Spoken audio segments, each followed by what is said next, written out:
Hey, boys, look what I got here.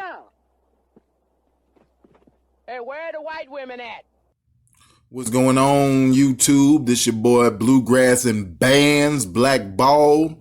I'm just coming at y'all real quick, man. I've been hearing this rumor going around that they're going to start, first they were talking about banning certain movies. Now they're talking about maybe just possibly putting a disclaimer on certain movies that give negative depictions to certain stereotypes and aren't as sensitive to certain stereotypes. The Variety website actually had a very good article about this, about the 10 films that they're gonna start putting these disclaimers on, you know, because they're insensitive. And it started with Gone with the Wind. You know, the myth and the romanticism of life in the South and how it was ruined by the Civil War. And in that, Hattie McDaniels, the slave, she actually won an Oscar. First black woman to win an Oscar for the role. I sincerely hope I shall always be a credit to my race and to the motion picture industry. My heart is too full to tell you just how I feel. And may I say thank you and God bless you. And she couldn't even go to her own Oscar award.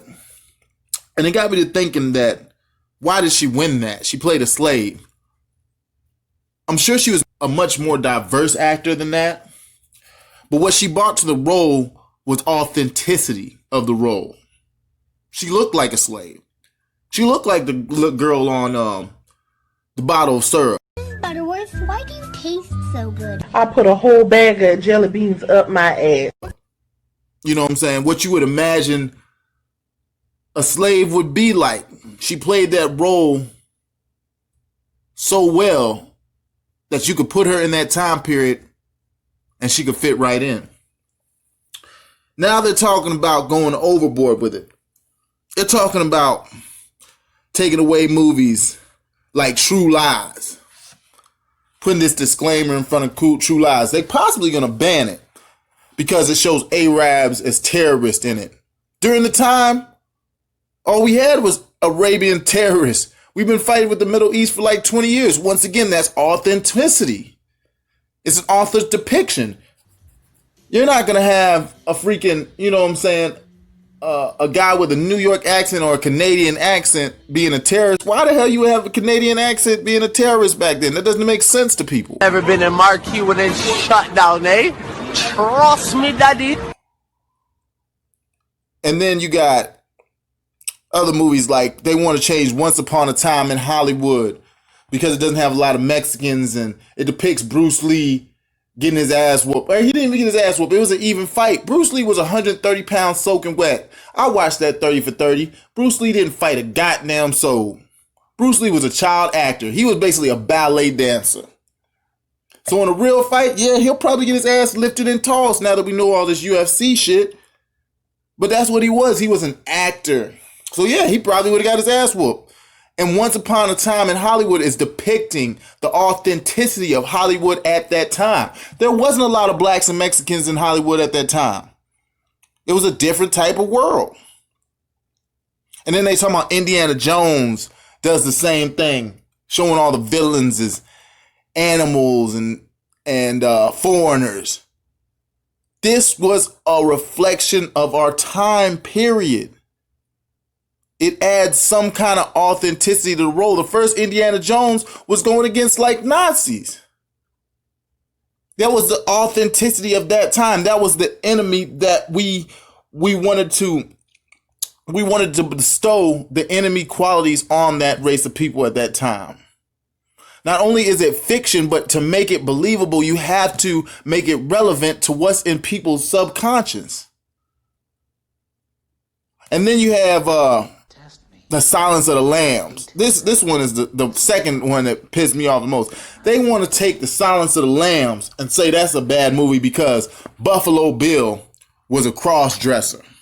Rubs the lotion on its skin or else it gets the hose again. Would you drug me? I drug me. They want to put a disclaimer because Buffalo Bill is a goddamn crossdresser. So you trying to tell me crossdressers can't be crazy? You trying to tell me they want equality, but they can't be serial killers? You know how many people? Hell, the dude that shot up the Orlando nightclub. He shot up that nightclub because he was gay. He hated who he was as a person inside, and that's what made him snap. To me, that added authenticity to the role. But people are so sensitive and saying, no, not all people who are transgender have mental issues. Some of them do. Some of them don't. But don't ignore the fact that was a great fucking movie, and now you people are so PC, so bunny-like, so snowflakety that you getting so mad over fucking Silence because Buffalo Bill had his dick tucked in. He had his dick tucked in, talking about put on the lotion. And then the last one, man, that makes me just makes me say F it. We might as well just say we're just not gonna watch anything. It's Forrest Gump. They want to take over Forrest freaking Gump. Put a disclaimer. Probably going to eventually ban it. They say because Forrest Gump, and I quote by Variety, is condescending towards anyone with a disability, Vietnam vets, and people with AIDS. It also is hostile towards protesters, activists, and countercultures, not to mention Forrest Gump is named after his KKK leading great-grandfather, Nathan Bedford Forrest. To me, Forrest Gump was one of the most empowering, best piece of cinema I've ever seen. You need to go ahead and watch this interpretation of Forrest Gump. It's called The Forrest Gump, America's Myth, done by The Take. These two ladies break down the movie of Forrest Gump so well, and how it is America's story. And how the qualities in Forrest Gump, though he is disabled, he overcame those qualities. It took people like me, it gave us no excuse to sit down and cry about the situation we're in, whether we're black, we're white, we're female, we're short, we're fat, we're tall, we're disabled. When Lieutenant Dan said to Forrest, do you know what it's like not to use your legs? And Forrest said, yes, sir, I do. He overcame that. Sometimes you got to be tough with people to get them to be strong. And by us being so sensitive and weak, we're building nothing but a spineless culture that can't take adversity. You kids today are nothing but punks. Sissified. They can't say yes. There's people in the world that look at you like this. There's people in the world that just aren't gonna like you. You're building such a bubble around these people. It's like they're not gonna have a chance to fend off when the real enemy comes to attack them. This is our history. Eventually, they're gonna start erasing all this stuff, and you know what they're gonna start doing? They're gonna be like, man, since they say Jesus is white.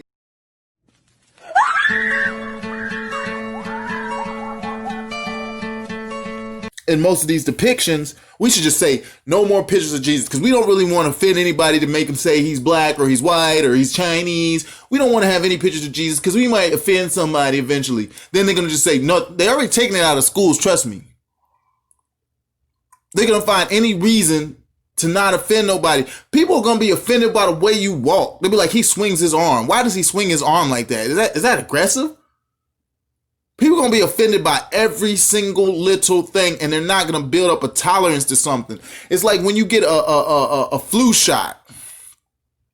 When you get a flu shot, you get a little bit of the virus in order to overcome the bigger virus.